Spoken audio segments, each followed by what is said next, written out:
M. Trump a commencé à parler dans le bureau ovale, donc ça s'est produit il y a quelques minutes. Plongeons donc dans cette mêlée de presse. Vous voulez que je dise des choses terribles de Poutine puis dise « Hey, Volodymyr, comment ça va l'entendre? » C'est pas comme ça que ça marche. Je vais pas m'aligner avec Poutine ou avec qui que ce soit. Je suis alignée avec les États-Unis d'Amérique et pour le bien du monde. Je suis alignée avec le monde et je veux que les choses se terminent. Alors, c'est assez clair qu'il déteste Poutine. C'est difficile à ce moment-là de négocier des ententes. Je comprends sa haine pour Poutine, mais je pourrais dire que de l'autre côté, on n'est pas en amour avec lui non plus. Alors, la question d'alignement se pose. Je suis alignée avec le monde. Je suis alignée avec l'Europe. Et je veux voir si le tout peut se déployer. Si vous voulez que je sois tough et raide, bien, je peux l'être, mais c'est pas comme ça qu'on va en arriver à une entente. Alors, une autre question, s'il vous plaît.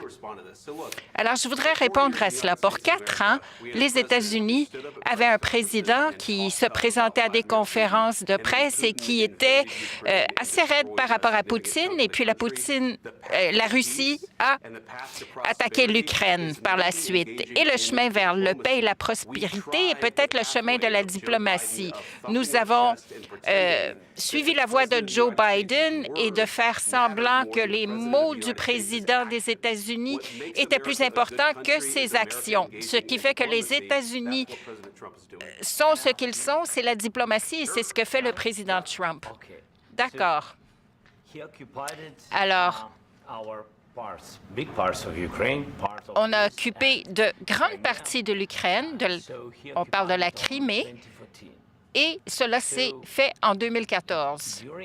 On parle de Poutine. Et je ne parle pas seulement de Biden. Il y a eu le président Obama, il y a eu le président Trump, il y a eu de nouveau le président Biden et maintenant de nouveau le président Trump. Mais en 2014, personne n'a arrêté Poutine.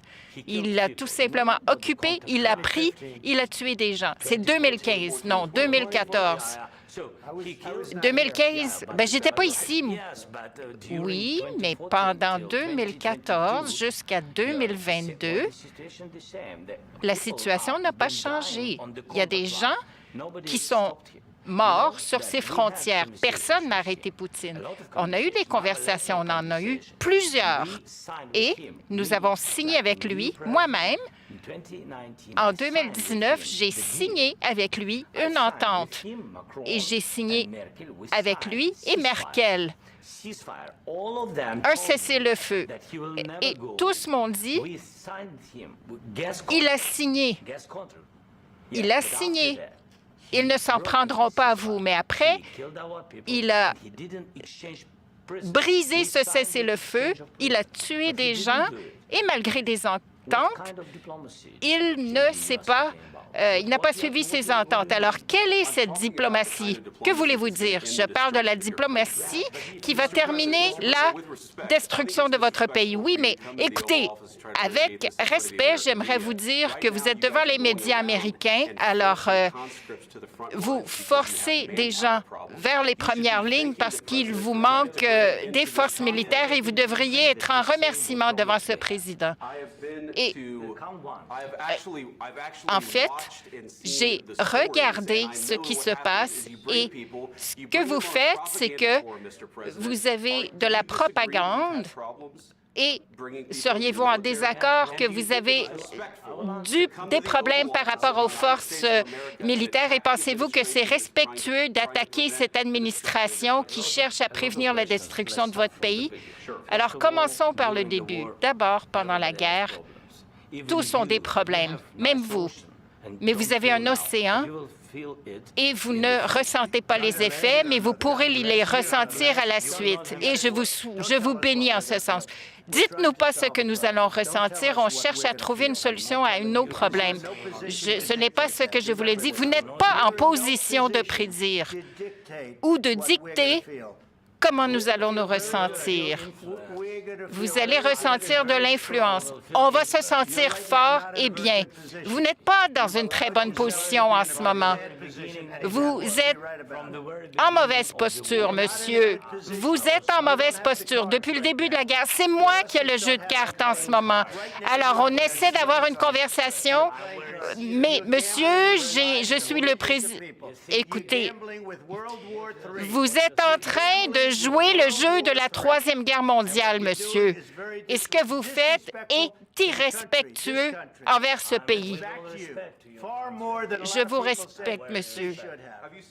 Écoutez, avez-vous dit merci même une fois depuis que vous êtes arrivé dans cette rencontre? Vous êtes allé en Pennsylvanie et vous avez fait une campagne pour l'opposition en octobre. Alors, on vous demanderait de remercier les États-Unis alors que le président cherche à sauver votre pays. S'il vous plaît, vous dites que lorsqu'on parle de guerre, votre pays connaît des difficultés. Écoutez, vous parlez beaucoup. Votre pays fait face à des défis et vous n'êtes pas gagnant, puis vous pourriez vous en sortir grâce à nous. Notre pays est resté fort depuis le début et nous avons été seuls depuis le début. Vous n'avez pas été seuls, vous n'avez pas été seuls. On vous a donné, grâce à un président débile, 300 milliards de dollars, des armements militaires, et vous utilisez nos armes, nos forces armées. Et si vous n'aviez pas l'équipement, monsieur, si vous n'aviez pas notre équipement militaire, cette guerre aurait été terminée en 2 semaines, en 3 jours. Oui, je l'ai entendu de la part de Poutine. Peut-être même moins que 3 jours. Alors, ça va être très difficile de négocier. Et puis, votre merci. J'ai souvent remercié les Américains. Bien, il y a des désaccords. Et puis, essayons de résoudre ces désagréments et de ne pas le faire devant les médias américains.